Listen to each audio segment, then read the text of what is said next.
puis aujourd'hui, je vais vous expliquer pourquoi est-ce qu'on est toujours au Costa Rica. Qu'est-ce qui nous pousse à rester ici? Comment est-ce que l'on vit ici? Moi, c'est une façon de vivre qui m'anime énormément. Je parle ici énormément de ce qui m'inspire au quotidien, des prises de conscience que j'ai eues. C'est comme ça qu'on se transforme. C'est notre première fois. Alors pourquoi le Costa Rica? Eh ben, en fait, ça a commencé au mois de janvier à la Bourboule.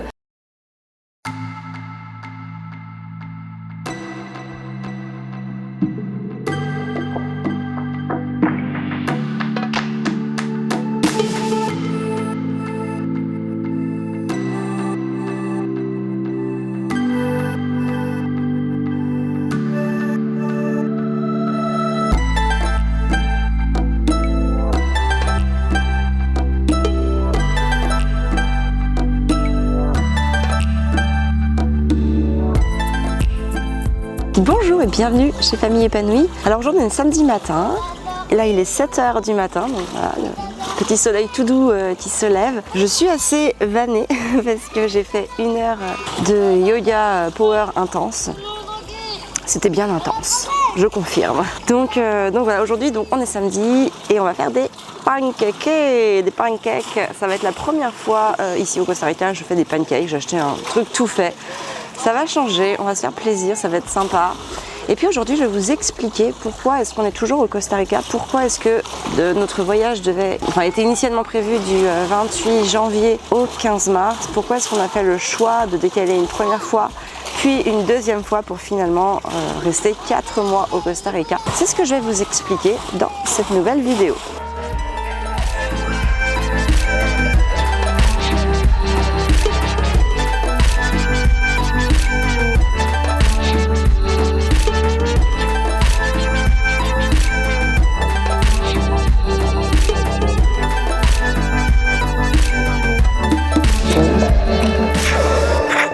Arthur vient de me dire que si vous aviez jamais vu une autre de mes vidéos, vous n'alliez pas me reconnaître parce que ma coiffure, elle me changeait trop. Je ressemble plus à moi? Non. Mince. Bon, qu'est-ce qu'on fait là? Des pancakes. Ah, des pancakes. Nous, on n'a pas beaucoup l'habitude de manger des pancakes, on mange plus souvent des crêpes. Oui. Donc ça va être la première fois que je fais des pancakes avec toi. Non, t'as déjà mangé des pancakes au restaurant? Oui, au restaurant, mais pas chez nous. Ah oui. Non, nous, on n'a jamais fait. Ah oui, c'est vrai. Ça va être notre première fois. Et on va le faire avec quoi? Avec de la farine, des œufs, du lait. Et aussi, ça. Ouais, c'est quoi ça? Bah, c'est justement la farine, c'est ce qu'on a trouvé. Tiens, tu vas ouvrir ça puis on va le mettre dedans, on va voir combien ça remplit la tasse. Tu veux un ciseau? Oui, je viens. Ça sent comment? Ça sent? Non, c'est rien de spécial. Ça sent la farine. Ça sent la farine. Donc tu vois, en fait, ils disent qu'il faut 1 tasse de farine pour 1 tasse de lait. Donc tu vois à peu près où ça va là. Après, on va mettre à peu près pareil en lait. D'accord, chérie? Ok. Tiens, je te laisse me mettre dans le plat. Je mets quoi dans le plat? Toute la farine, on va la mettre là-dedans. Ça va être notre bol de mélange. Ok. Allez, c'est bien comme ça. Puis on peut mettre le lait autour. Puis après, on mélange bien comme ça. Mais non, mais vraiment, ce qu'on va faire, c'est mettre le lait autour. Ouais. Après, on devise ça et mettre la farine dedans comme ça. Ah ouais. Oui, mais on a besoin du bol pour faire la mesure du lait. Ah oui. Ah oui.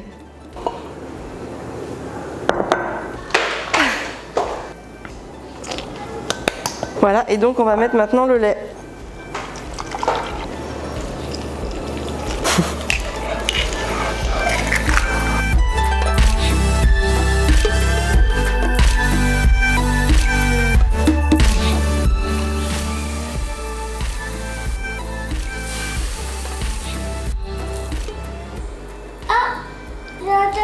C'est pas grave, vas-y, retourne tout. Bravo, Constance. Regarde, la couleur c'est pipi. Mais c'est caca. Ah, c'est du caca, regarde ça, c'est du caca. Ah, c'est une grosse diarrhée. Vas-y, mange bien la diarrhée. Du bon caca. T'as l'air bon une caca. Avec des petits morceaux dedans. C'est bon, Gaspard?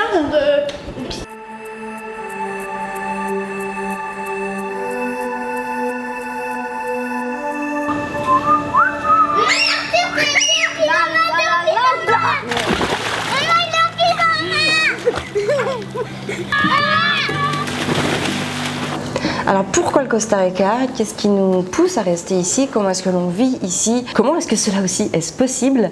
Eh bien, je vais vous expliquer tout ça dans cette vidéo. Si vous aussi vous avez une idée de destination dans laquelle vous aimeriez bien passer plusieurs semaines, voire plusieurs mois, n'hésitez pas à me le mettre en commentaire. C'est toujours sympa de voyager à travers les envies des autres. Alors pourquoi le Costa Rica? Eh ben en fait ça a commencé au mois de janvier à la Bourboule. On avait très envie de partir plutôt au soleil pour s'évader parce qu'on aime beaucoup voyager et que ça fait aussi énormément partie de notre mode de fonctionnement. Et donc on a commencé à regarder sur internet les destinations où il n'y avait pas besoin d'avoir de tests PCR, de tests antigéniques, de tests, ou de une quarantaine tout simplement, de quinzaine. Et donc on a regardé sur un site, on a regardé sur tourdumondiste.com, je vous le mettrai dans la description. Et donc on a regardé la liste des pays où il n'y avait pas de restrictions ou quoi que ce soit. Il n'y en avait pas beaucoup finalement, notamment avec les septaines et quarantaines qui pour nous étaient hyper importants parce que en plus à la base on devait partir qu'un mois et demi, donc évidemment c'était pas envisageable de faire 15 jours de quarantaine dans un hôtel, etc. Et là il y a quelques pays, donc il y avait le Mexique, il y avait le Zanzibar, il y avait la République dominicaine, il y avait le Costa Rica, il y avait la Martinique et la Guadeloupe. On a hésité un petit peu entre toutes. Après, à part le Zanzibar, on n'y a pas trop pensé. Le Mexique, on avait déjà fait le Quintana Roo il y a 3 ans. Et on a beaucoup hésité par contre avec la Martinique et la Guadeloupe. Mais on s'est dit que ce qui nous a fait aller vers le Costa Rica, c'était qu'on avait très envie de sortir un petit peu de toutes ces restrictions qu'il peut y avoir en France. Mine de rien, la Guadeloupe et la Martinique, c'est la France. Donc ça veut dire qu'il y avait des couvre-feux, des restrictions dans les restaurants, etc. Et on avait vraiment envie de sortir de tout ça. Donc du coup, on a opté pour le Costa Rica, qui est un magnifique pays, en plus avec une immense biodiversité. C'est extrêmement protégé, c'est très très beau. Beaucoup de nature, c'est vraiment un pays de nature. On vient ici pour s'imprégner et vivre dans la nature, mais c'est magnifique. On ne regrette pas notre choix. Alors comment on vit ici? En fait on vit comme à la maison, c'est-à-dire qu'on a notre rythme, on a pris notre petit rythme dès le début, et puis on fait comme à la maison, on travaille beaucoup, on fait l'instruction en famille, et puis on fait aussi des sorties, ça peut être des sorties quotidiennes en fin de journée pour aller à la plage, ou le week-end aussi, on essaye de se faire des trucs un petit peu plus sympas. On a fait du bateau, on a fait des tyroliennes, on a fait des visites dans des parcs naturels, donc beaucoup de choses super sympas, mais c'est vrai que sinon à part ça, on a le petit rythme de la maison. Et moi, c'est ça aussi que j'aime bien. C'est pour ça qu'on prend aussi beaucoup de temps quand on voyage. C'est qu'on se recrée déjà un rythme. Donc ça veut dire qu'on ne peut pas faire des visites tous les jours, on ne peut pas avoir un itinéraire comme quand on part en voyage, justement, ou en vacances. Puisque nous, il faut qu'on travaille, il faut qu'on s'occupe de l'instruction des enfants. Donc il y a beaucoup de choses à faire. Mais cependant, moi j'aime bien les voyages longs. Donc finalement c'est assez paradoxal parce que j'aime beaucoup bouger, mais j'aime bouger lentement. Et c'est ce qui nous convient. Nous, c'est vraiment notre rythme dans lequel on arrive à trouver le temps pour travailler, le temps pour les enfants, le temps pour soi, le temps pour visiter, le temps pour faire plein de choses. Donc oui, ça demande plus de temps pour pouvoir faire tout ça. Mais moi, c'est une façon de vivre qui m'anime énormément. Je vais vous expliquer maintenant comment cela est possible, financièrement parlant. Mais je pense qu'avant ça, on va aller à la plage, parce qu'on avait dit aux enfants qu'on les emmenait à la plage en fin d'après-midi. Donc là, il est 14h20. On est vachement en fin d'après-midi. Non, alors il faut savoir que le rythme est un petit peu décalé ici. Déjà, le soleil se couche à 17h30, enfin 17h45, donc c'est assez tôt quand même. Et voilà, à 18h en général, on est déjà à table. Donc pour nous, le milieu d'après-midi, c'est 14h et la fin d'après-midi, c'est plutôt 16h. Donc voilà, on va bientôt aller à la plage et on va vous emmener avec nous. Et puis je pense qu'on va même faire une petite séance photo.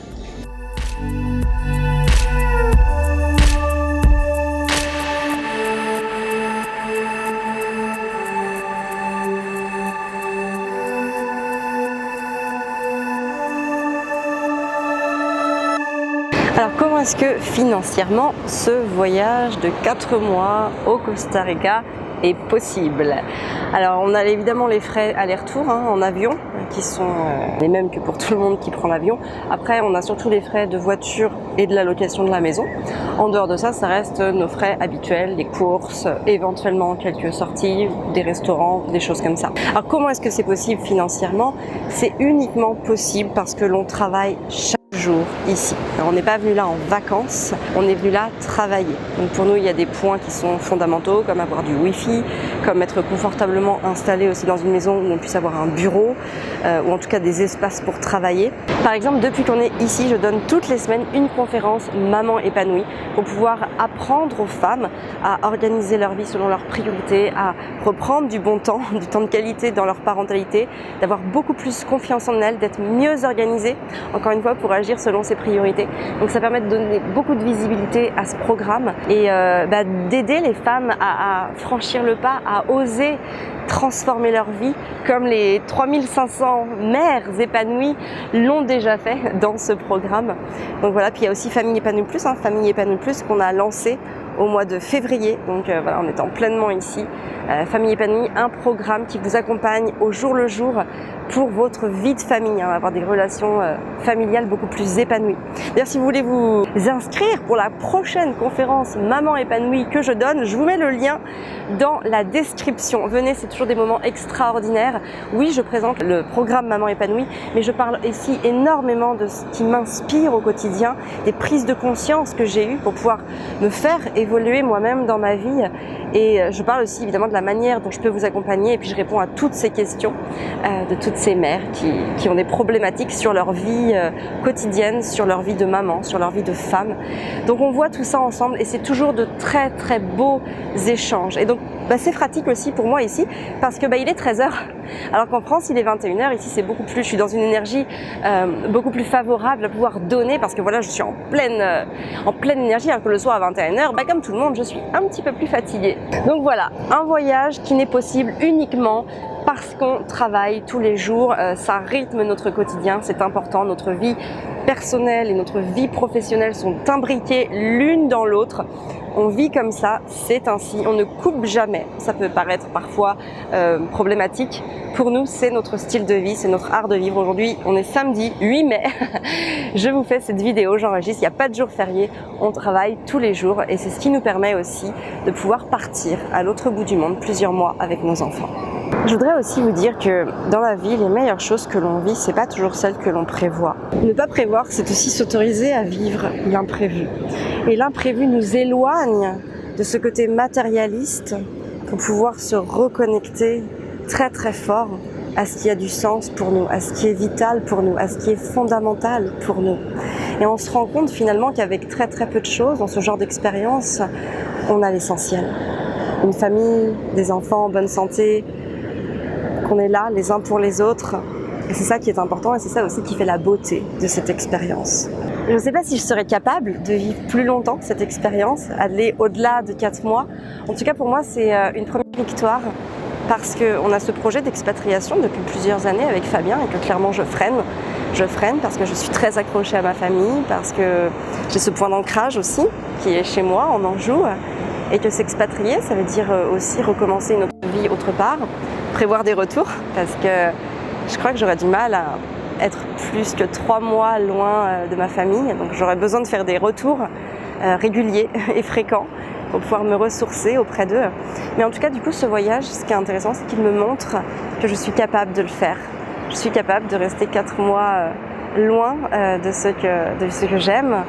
Et ça, c'est une victoire pour moi. Et ce genre de victoire, dans notre vie, quand on cherche à la provoquer, parce qu'elle se provoque, cette victoire, ce sentiment d'accomplissement, et ça vient nous nourrir. Et ça vient nourrir le fait que c'est possible. Et en continuant de se nourrir de c'est possible, je suis capable de le faire, on continue, on continue, on continue. Et c'est comme ça qu'on évolue, c'est comme ça qu'on se transforme. Et c'est comme ça qu'on vit la vie qu'on veut, tout simplement. Donc voilà, cette expérience, en plus de toute la beauté qu'elle m'apporte, elle vient nourrir ce sentiment de confiance et de je suis capable. Alors pour continuer à suivre l'aventure avec nous, je vous invite à vous abonner à la chaîne, actionner la petite cloche pour être averti quand on publie les vidéos. Et puis vous me dites en commentaire l'endroit qui vous ferait rêver de passer plusieurs mois, plusieurs semaines. Quel est cet endroit qui vous attire mais auquel vous n'êtes jamais allé? Dites-moi ça en commentaire. En tout cas, je vous souhaite une très très belle journée. Prenez soin de vous et de vos enfants.